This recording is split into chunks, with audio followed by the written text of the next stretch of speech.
Good morning. बहुत सुहाना सा दिन आज, आप भी बहुत सुंदर लग रहे हो। Thank you so much for joining. पिछले वीडियो में हमने बात की थी कि पूरे जो एंड टू एंड घर खरीदने का अमेरिका में प्रोसेस है वो क्या है।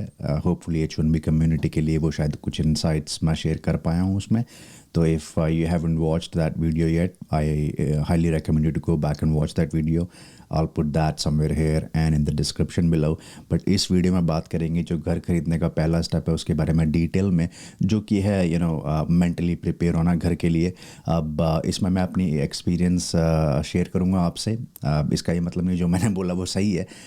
So it's your job to filter what you like and what makes sense to you and just ignore और skip what doesn't. So let me share my experience. There are a few things I think which you should be prepared of mentally before or when you're getting ready to buy the house. तो उसमें यार सबसे जो पहली चीज़ आती है, थोड़ा सुन के हो सकता है आपको अनयूजुअल लगे, लेकिन हमारे साथ वो हुआ, इसलिए I thought to share that experience too. एक वास्तु में, I don't know if you believe in it और नॉट, बट मेरा आपको सजेशन ये रहेगा मेंटली प्रिपेयर होने के लिए कि अगर आप वास्तु में रियली बिलीव करते हो हर तरीके से, तो ही घर खरीदने से पहले मेंटली उसमें प्रिपेयर रहो कि हमारा जो क्राइटेरिया है उसमें ये होना चाहिए वास्तु के हिसाब से। और मतलब डाइसी मत रहो सिर्फ इसलिए नहीं कि किसी ने आपको बोल दिया, नहीं तो बाद में थोड़ा सा इमोशनली आपको स्ट्रेस आ सकता है इस पे। हुआ क्या कि हम टेक्सास कुछ टाइम के लिए ऑस्टिन गए थे रहने के लिए। मैंने जॉब चेंज किया था वहाँ पे। तो मेरी वाइफ और मैं, हम दोनों ही वास्तु को नहीं मानते थे। हमने इंडिया में भी नोएडा में घर लिया, यहाँ पे भी डिफरेंट अपार्टमेंट्स चेंज किए पिछले 7-8 सालों में। कभी हमने देखा नहीं कि कौन सा डायरेक्शन फेसिंग है। बट जब मेरी वाइफ वहाँ पे कुछ वहाँ के यार दोस्तों से मिली तो किसी ने बोला कि साउथ फेसिंग अच्छा नहीं होता, XYZ। And my wife started believing कि ऐसा सही में होना चाहिए, नहीं होना चाहिए, जिससे कि बाद में हमको काफ़ी दिक्कतें आई। जो भी हम घर देखते थे वो साउथ फेसिंग निकलता, जो हमें अच्छा पसंद आता था। तो बाद में थोड़ी दिक्कतें आ रही थी उस वजह से।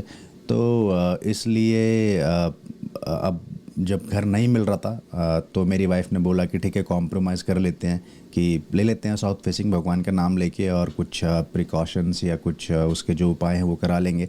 लेकिन ऐसा करने से फिर हमने ऑफ़र डाले भी सी एक्चुअली साउथ फेसिंग घरों पे, 1-2 पे।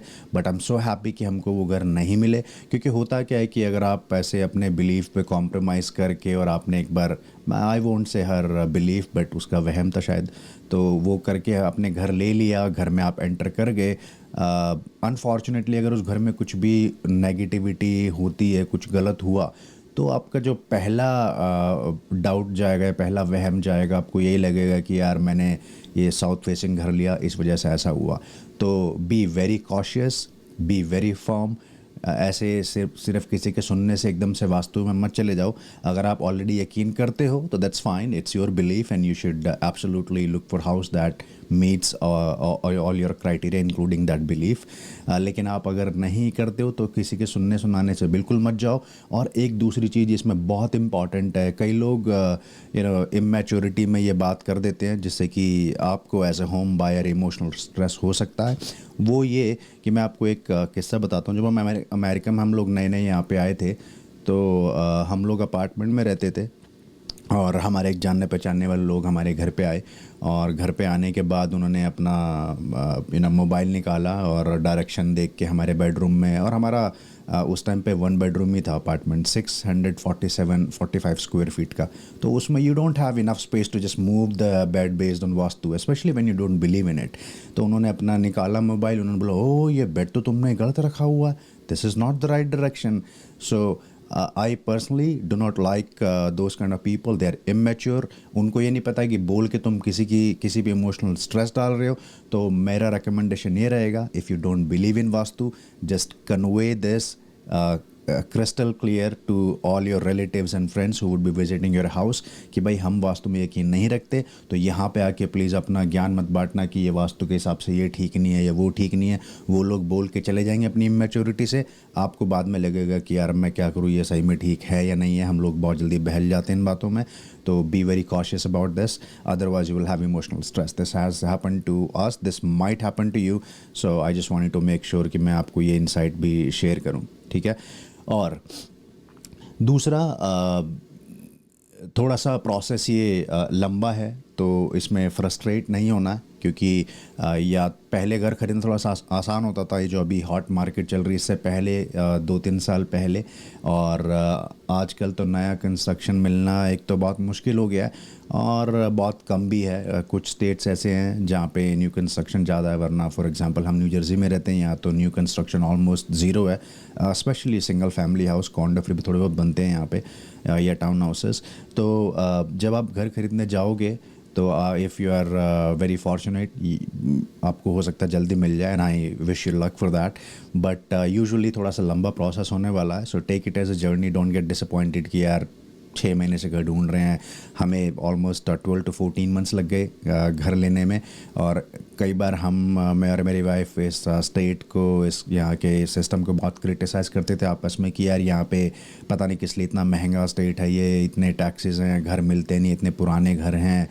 बट हमें ये ज़रूर पता था कि सब कुछ ठीक चल रहा है, सिर्फ एक घर मिल जाएगा तो उसके बाद शायद हम ये डिस्कशन भी करना बंद कर देंगे। No, it's very human, you know. तो जब घर मिल गया तो अभी लगता है कि हाँ सब कुछ ठीक है, तो just enjoy the process. Just assume करो कि तुम्हें भगवान ने बोला है कि यहाँ से और 1 माइल दूर चल के जाना है, and once you reach that 1 mile there is a dream house that you thought that you should get, वो वहाँ पे खड़ा हुआ है या है ड्रीम हाउस, तो आपको वो ट्रैवल करके जाना है। So just enjoy this journey, have fun, don't get emotionally attach too much, or when you're emotionally attached too much, just put an offer which is a winning offer. Don't do so much analysis, और उसके बारे में बात करेंगे offer डालने वाले video में, मैं इसमें मिक्स नहीं करना चाहता हूँ वो। अच्छा, एक चीज़ और कि लोगों की बातें मत सुनो ज़्यादा यार, ठीक है। बहुत सारे लोग आपको ऐसे मिलेंगे, आपके फ्रेंड्स एंड रिलेटिव्स, की जो आपको बोलेंगे कि यार घर खरीदने में ये आपको होना चाहिए, वो होना चाहिए। एंड यूजुअली जैसे मेरे एक दोस्त ने मेरे को एक बार बोला कि यार मेरे एक फ्रेंड ने घर खरीदा तो उसका तो बिजली का बिल बहुत आता था, बहुत आता था। तो मतलब he kept on saying this that I got frustrated enough. मैंने बोला उसको कि भाई तेरा दोस्त था, वो घर खरीदने के लिए रेडी नहीं था। फिर जब वो बिजली के बिल से ही डाइसी हो गया कि मैंने गलती कर दी, that means that person was not ready, right. तो लोगों की बातें मत सुनो। कोई तुम्हें बोलेगा कि यार भी मार्केट ऐसा है, ऐसा होने वाला है, या H1B पे घर मत खरीदो, थोड़ा वेट कर लो, GC आने दो, जितने मुंह उतनी बातें। तो मेरे हिसाब से तो just put some common sense and buy house. Of course, जो कि और नेक्स्ट पॉइंट है, it's a big responsibility. You will be making your monthly payments for next 30 years, which is a long time, but somehow I personally feel it looks a bit difficult, or but it's not. Everything here is very seamless. और H1B पे जब आप आए हो यहाँ पे, तो आपने एक मेरा ऑब्जर्वेशन तो ऐसा है, let me know in comments if you agree with me, कि जो भी H1B पे लोग यहाँ पे आते हैं, हमारा एक बाय डिफ़ॉल्ट हमारी कम्युनिटी में एक पॉजिटिव चीज़ है, वो ये है कि by default we are financial planners, right. Financial literacy हमारा नहीं होता, लेकिन एक चीज़ हमारे अंदर बहुत अच्छी होती है, and thanks to our parents and grandparents etcetera, कि हमें ये सिखाया जाता है बचपन से ही कि भाई अगर तुम 10 रुपये कमा रहे हो तो उसमें से 2 रुपये बचाओ, बाकी 8 तुम बेशक खर्च करो। तो मैंने जल्दी से यहाँ पे H1B पे ऐसा बंदा नहीं देखा है कि जिसकी सैलरी $1,00,000 साल की, और जो 1-20 खर्च कर रहा है और 20,000 का क्रेडिट कार्ड का डेट है उस पर, और वो दिक्कत उसको आ रही है। एक्सेप्शनल केस हो सकता हो, लेकिन मैंने अपने एक्सपीरियंस 7-8 साल में ऐसा बंदा यहाँ पे नहीं देखा। नॉर्मली हम अगर लाख कमाते हैं तो उसमें से 20,000 कम जोड़ें या 40,000 सेव करें, that depends on person to person, but usually our community saves money, we don't just spend it all like that.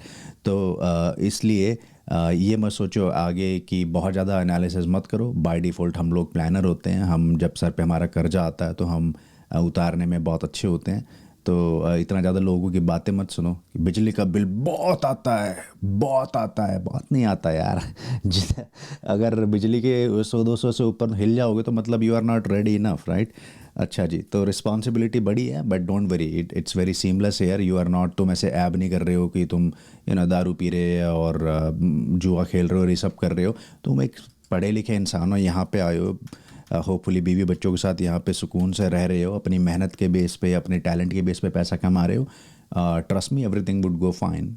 जो बंदा हार्ड वर्क करता है उसका नसीब भी साथ देता है। तो ये सोच के लोगों की ज़्यादा बातें मत सुनो। अगले वीडियो में बात करेंगे कैसे प्रैक्टिकली प्रिपेयर्ड होना है। मैं ये नहीं कह रहा कि बस उठो और घर खरीदने चले जाओ, ऑफ कोर्स प्रैक्टिकल प्रिपरेशन हम करेंगे अगले वीडियो में, मैं कुछ वहाँ पे भी इंसाइट्स शेयर करूँगा। लेकिन मेरा कहने का मतलब है कि लोगों की बातें सुनो और सुन के उसको फ़िल्टर ज़रूर कर लो। जो लोग नेगेटिव होंगे वो लोग हमेशा नेगेटिव ही बात करेंगे, ठीक है, कि नहीं नहीं यार H1 पे मेरे एक दोस्त ने घर खरीदा था, जैसे ही घर खरीदा उसका I-140 रिजेक्ट हो गया, उसका एक्सटेंशन आया नहीं, उसको इंडिया जाना पड़ गया। तो भाई इंडिया अगर जाना पड़ गया तो क्या हो गया मेरे लाल, वो घर बिक भी तो सकता है। यहाँ पे तुम्हें 60 दिन मिलते हैं H1 के बाद, उसमें बेच दो। उसमें नहीं बिक पाता तो किसी को ट्रस्ट वर्दी कोई बंदा है तो उसको पावर ऑफ अटर्नी दे दो अपनी, वो घर बिक जाएगा। क्या होगा, थोड़ा बहुत नुकसान होगा ना, that's fine. Life is all about taking risk. तुम्हें जब पता ही नहीं कि फ्यूचर मेरा वीज़ा रिजेक्ट होगा या नहीं होगा, तो वाई यू आर थिंकिंग कि यार वीज़ा रिजेक्ट होगा तो मेरे घर का क्या होगा। Don't even think about it. Stats उठा के देखोगे, even if you take the data points, बहुत कम लोगों के साथ ऐसा होता है। बस तुम्हारे दोस्त ने कहीं सुन लिया होगा तो वो तुम्हें बोल देगा कि यार मेरे दोस्त का रिजेक्ट हो गया था वीज़ा, तो be very careful, you don't need to listen to those negative people. ठीक है, मैं एक बार देख लेता हूँ बुलेट पॉइंट्स में और कुछ रह गया। वास्तु हो गया, डोंट लिसन टू मैंने ब्रैकेट में लिखा होता है बिजली का बिल बहुत आता है ब्रैकेट में इस बुलेट पॉइंट के। ठीक है, long process, don't get frustrated हो गया, बिग रिस्पॉन्सिबिलिटी बट ट्रस्ट में it's easier than you think हो गया। हाँ, एक लास्ट पॉइंट मैं बोलना चाहूँगा कि आपको कि you know try to be firm. I mean it's human nature to be dicey sometimes, you know we keep on changing, or it's very natural, very human. So I also do that, no harm in doing this, but try to be as firm as you can when you are making a decision to purchase the house, which means कि अगर आप खरीदने जा रहे हो घर को, तो ऐसे मत रखो कि हर तीसरे दिन आप और आपकी वाइफ आपस में डिस्कस कर रहे हो कि यार खरीद ले घर, नहीं यार थोड़ा मार्केट ऐसा चल रहा है, थोड़ा वेट करते हैं। फिर कल को आपने कहीं मीडिया में पढ़ लिया कि market is you know not going down any time सून, फिर आपने बोला नहीं यार खरीद ही लेते हैं इस टाइम पे। डोंट गो फॉर मीडिया यार। पिछले 1-1.5 साल से सब लोग कह रहे हैं कि मार्केट डाउन जाएगी, कुछ नहीं हुआ, कुछ फ़र्क नहीं पड़ा। I don't think it's gonna change any time soon. So और अगर आपको इनफैक्ट लगता भी है कि मार्केट कभी नीचे जाएगा तो मेरे को रुकना चाहिए, that's fine. What I am saying is try to be firm as much as you can, just make a decision and then stick to it. Otherwise you know both of you will be wasting lot of time और spending lot of time. तो ये कुछ insights थी यार जो मेरे experience से मैंने और मेरी वाइफ ने लर्न किए हैं। आई होप आपके कुछ काम आएंगी। अगर काम आए तो feel free to like, share, subscribe, comment. काम नहीं आए तो let me know in comments what क्या हेल्प हो सकती थी इसमें, मैं क्या ऐड कर सकता था, या आपके अगर कुछ पॉइंट्स हैं आपने घर खरीदा है तो also let us know in comments. अभी कम्युनिटी आपस में धीरे धीरे इंटरेक्ट करने लगा है, तो हो सकता है जो आप कमेंट में डालो उससे दूसरों को भी थोड़ा इंसाइट्स मिल पाएँ। इसी के साथ आप जहाँ भी रहें खुश रहें, तनाव ना लें, सेफ़ रहें, और अगले वीडियो में मिलते हैं जिसमें हम बात करेंगे कि अभी तो हम इमोशनली प्रिपेयर हो रहे हैं इस वीडियो से, नेक्स्ट वीडियो हम प्रिपेयर होंगे रैशनली, प्रैक्टिकली। ठीक है, तो मिलते हैं अगले वीडियो में। Take care, bye bye.